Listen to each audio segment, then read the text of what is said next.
नमस्कार साथियों, आज हमारा दूसरा लेसन शुरू है। दूसरे लेसन का टॉपिक है हमारा रेजिस्टेंस पे आज हम चर्चा करेंगे। अगर आपने पिछली हमारी 2 वीडियो नहीं देखी है तो आप शुरू से लेके पहले वो दोनों वीडियो देखो। उसके बाद में आपको ये वीडियो देखने पे ज़्यादा इंटरेस्ट आएगा और ज़्यादा समझ में आएगा। स्टेप बाय स्टेप आप हमारी वीडियो आप लगातार देखते रहोगे तो आपका इलेक्ट्रॉनिक विषय पे आपका नॉलेज और बढ़ता जाएगा। तो आज का चैप्टर हम शुरू करते हैं रेजिस्टेंस के बारे में। जैसे मैंने पहले भी आपको बताया है, पदार्थ का वह गुण जो करंट के मार्ग में बाधा उत्पन्न करे रेजिस्टेंस कहलाता है। रेजिस्टेंस को जैसे कि हमने बताया कि इसको नापने की इकाई ओम्स होती है और ओम्स को हम ओमेगा, ई और आर अक्षर से दर्शाया जाता है। इसके बाद में हम चर्चा करेंगे कि जो रेजिस्टेंस है वो पदार्थ के किन किन चीजों पर निर्भर करता है। तो दोस्तों साथियों, रेजिस्टेंस जो है वो पदार्थ के 3 गुणों पे निर्भर करता है। तो हम चलते हैं। नंबर 1, चालक तार की लंबाई पर। नंबर 2, चालक तार की मोटाई पर। नंबर 3, तापमान पर। रेजिस्टेंस पदार्थ की 3 चीजों पर निर्भर करता है। पहले तो हम चर्चा करेंगे चालक तार की लंबाई पर। जैसे जैसे चालक तार की लंबाई बढ़ती जाएगी रेजिस्टेंस भी बढ़ता जाएगा, और जैसे जैसे चालक तार की लंबाई कम होती जाएगी रेजिस्टेंस की वैल्यू भी कम होती जाएगी। चालक तार की लंबाई बढ़ने पर रेजिस्टेंस बढ़ता है और लंबाई कम होने पर रेजिस्टेंस की वैल्यू कम होती है। नंबर 2, चालक तार की मोटाई पर। जैसे जैसे चालक तार की मोटाई बढ़ती जाएगी रेजिस्टेंस की वैल्यू कम होती जाएगी, और जैसे जैसे चालक तार की मोटाई कम होती जाएगी वैसे वैसे रेजिस्टेंस की वैल्यू बढ़ती जाएगी। यानी कि मोटाई बढ़ने पे रेजिस्टेंस कम होगा और मोटाई घटने पे रेजिस्टेंस बढ़ेगा। नंबर 3, तापमान पर। तापमान के ऊपर जो पदार्थ है उसके रेजिस्टेंस के ऊपर समानुपाती प्रभाव पड़ता है। जैसे जैसे किसी भी चालक तार का तापमान बढ़ता है तो उसी के साथ साथ उसका रेजिस्टेंस भी बढ़ता है, और तापमान घटता है तो उसका रेजिस्टेंस भी घटता है। इसी के साथ ही कार्बन एक ऐसा पदार्थ है जिसका तापमान बढ़ने पर रेजिस्टेंस कम होता है और तापमान घटने पर रेजिस्टेंस बढ़ता है। यानी वो इसके रेजिस्टेंस तापमान के विपरीत इसका प्रभाव रहता है। इसलिए इलेक्ट्रॉनिक इंडस्ट्री में उपयोग होने वाले रेजिस्टेंस कार्बन पदार्थ के बनाए जाते हैं।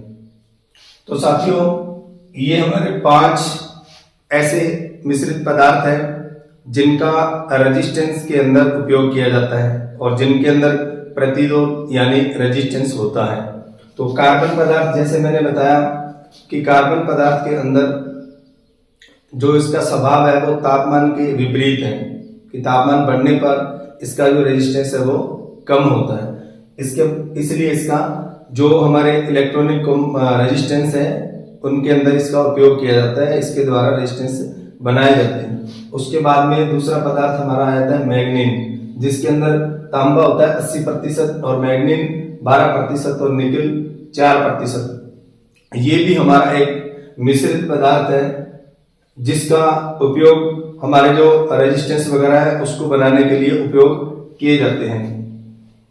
इसके बाद में तीसरा यूरेका के अंदर 60% तांबा और 40% निकल पाया जाता है। इसका उपयोग भी रेजिस्टेंस बनाने के लिए किया जाता है। इसके बाद में आ जाता है हमारा नाइक्रोम। नाइक्रोम के अंदर 80% निकल और 20% क्रोमियम। इसका उपयोग भी साथियों हीटर का जो एलिमेंट्स होता है उसको बनाने के लिए इसका उपयोग किया जाता है। इसके बाद में हमारा टंगस्टन। टंगस्टन भी एक मिश्रित धातु है जिसका उपयोग जो हमारे बल्ब वगैरह बनते हैं तो उनका जो फिलामेंट्स है वो हमारा टंगस्टन धातु के द्वारा बनाया जाता है।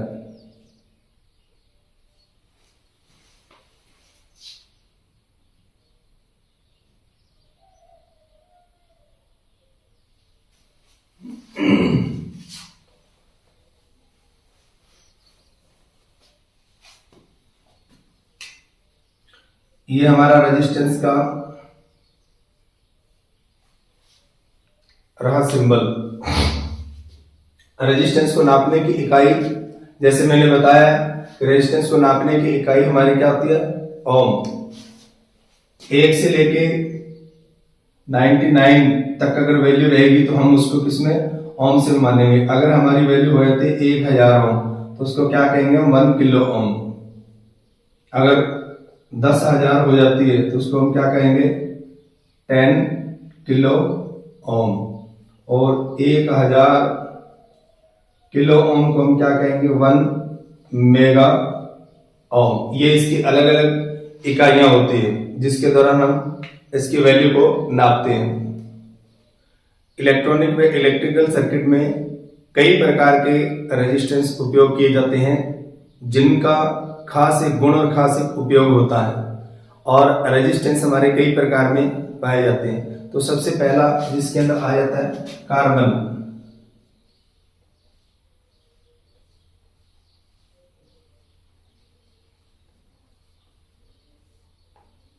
कार्बन रेजिस्टेंस, ये कार्बन रेजिस्टेंस कार्बन पदार्थ के बनाए जाते हैं।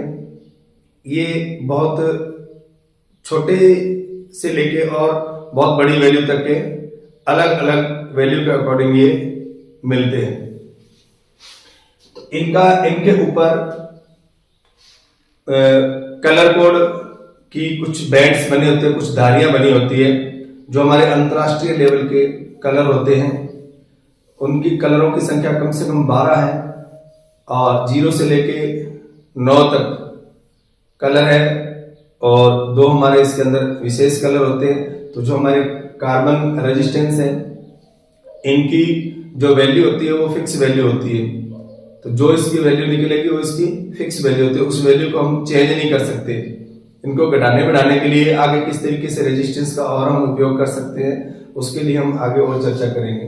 तो इनके लिए जो हमारी कलर कोड की एक सारणी होती है उसके अकॉर्डिंग हम इसकी वैल्यू निकाल सकते हैं।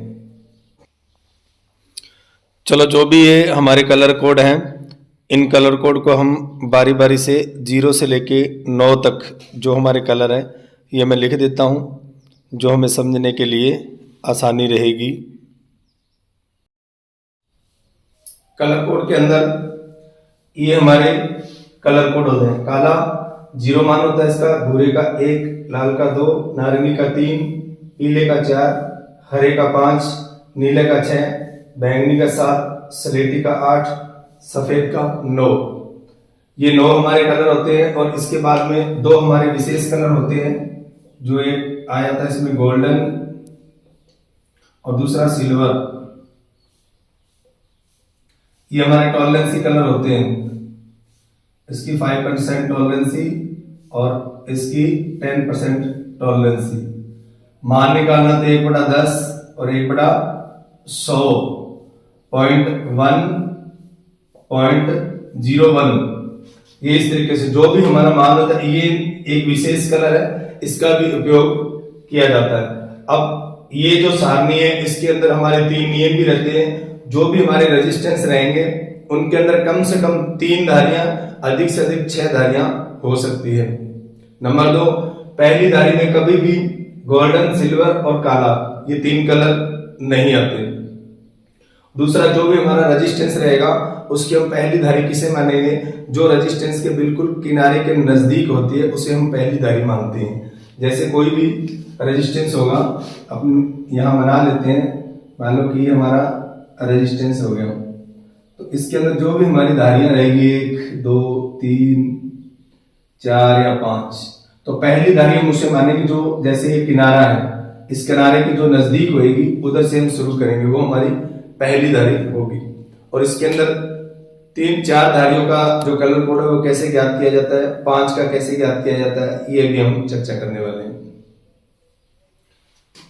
4 बैंड, अगर हमारे पास में कोई रेजिस्टेंस है जिसके ऊपर 4 धारियां बनी हुई है, 1 2 3 4 धारियां बनी हुई है, तो उसके अंदर जो ये पहले 2 डिजिट आएंगे उसका जो मान है वो हमने वैसे के वैसे लिख लेना है। तीसरा जो होता है वो मल्टीप्लाई, चौथा जो होता है वो टॉलरेंसी का होता है।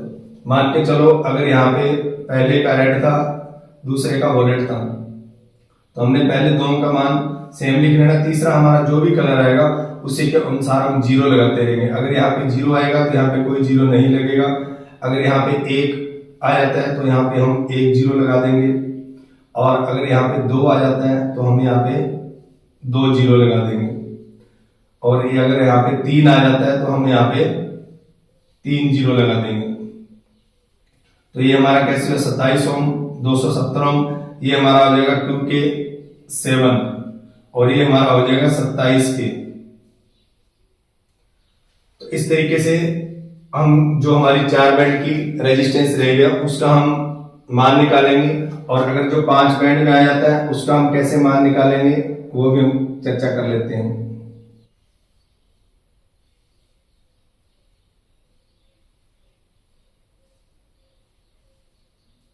एक 2 3 4 5, इसके अंदर पहले जो 3 डिजिट है उनका जो भी मान रहेगा वो हम सेम लिखेंगे।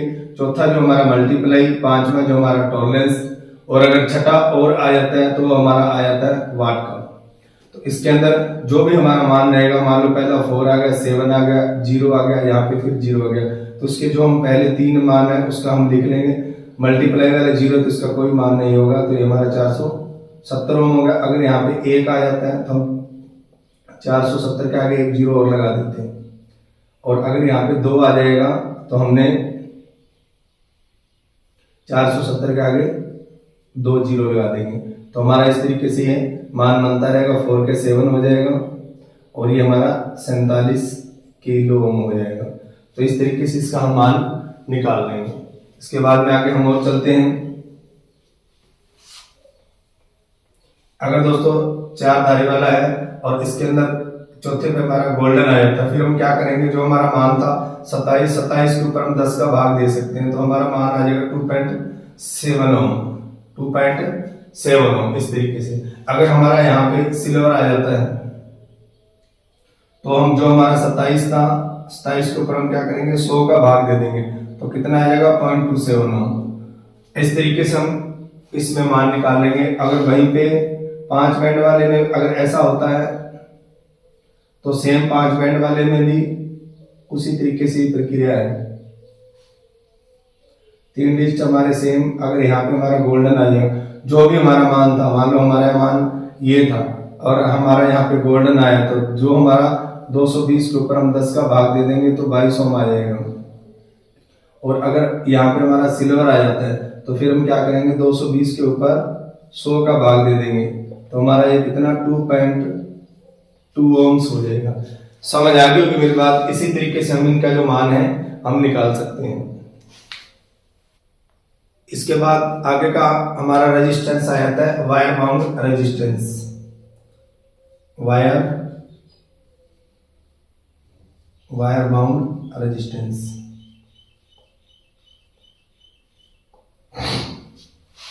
वायर बाउंड रेजिस्टेंस हमारे दोस्तों जैसे यूरेका, मैग्नीन और नाइक्रोम के बने होते हैं, क्योंकि ये तीनों धातुएं जो हमारी इसके अंदर बहुत ज्यादा रेजिस्टेंस होता है, इसलिए इन धातुओं के बनाए जाते हैं। और इनका उपयोग वहां पे होता है जहां पे बहुत अधिक करंट की स्थिति में हमें बहुत कम वैल्यू का रेजिस्टेंस उपयोग करना हो, वहां पे हम वायर बाउंड रेजिस्टेंस उपयोग किया जाता है। और ये नली टाइप के होते हैं, अंदर से खोखले होते हैं, और किसी नली टाइप में बनाए होते हैं वायर को लपेट के, और ऊपर से इसके ऊपर चीनी मिट्टी वगैरह का लेप कर दिया जाता है कि ये इसके ऊपर किसी तरह की कोई रगड़ ना लगे। तो इनका जो मान होता है और इनका वाट जो होता है इन्हीं के ऊपर लिखा हुआ मिल जाता है अपने को। जो भी इसकी टॉलरेंसी रहेगी वो भी उस पर लिखी होगी, और जो इसकी वैल्यू होगी वो भी उसके ऊपर लिखी रहेगी, जो इसका वाट होगा वो भी उसके ऊपर लिखा हुआ होगा। इससे पहले जो हमने समझा फिक्स वैल्यू के रेजिस्टेंस के बारे में समझा, अभी इसके बाद में हम समझते हैं variable resistance. Variable resistance, variable resistance क्या होता है? परिवर्तनशील होता है। ये जो रेजिस्टेंस है इसका अपन सिंबल भी बना के मैं दिखा देता हूं आपको।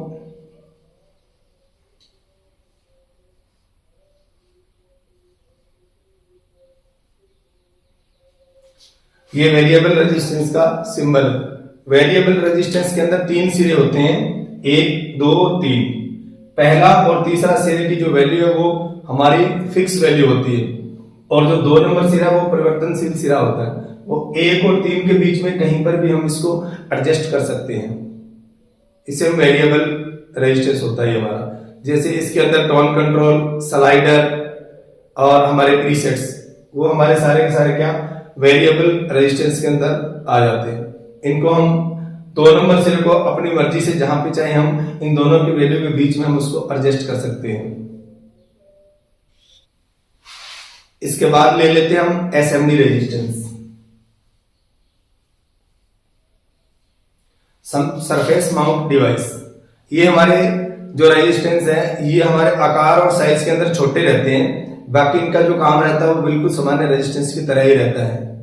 और दूसरा जो इसकी टॉलरेंसी है वो 0% टॉलरेंसी होती है, इसलिए। और दूसरा इनका उपयोग क्यों किया जाता है? क्योंकि सर्किट के अंदर बहुत कम जगह घेरते हैं। दूसरे जो कंपोनेंट है हमारे बड़े होने के कारण ज्यादा जगह घेरते हैं, ये बहुत कम जगह घेरते हैं। और दूसरा इसके बाद में क्या है, इनको जो हमारी पीसीबी है, जो सर्किट है, इसके ऊपर सीधे का सीधा इसको सोल्डरिंग कर लिया जाता है, सीधा का सीधा उठा लिया जाता है, इसलिए इनको एसएमडी कहते हैं, सरफेस माउंट डिवाइस।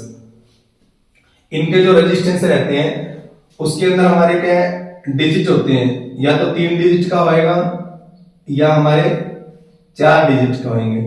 इसके अंदर 3 और 4 डिजिट के होंगे। जैसे कि मान लो हमने में यहां लिख दिया ये और यहां लिख दिया ये, सॉरी, इसमें हमने 4 डिजिट बनाने हैं, ये मान लो।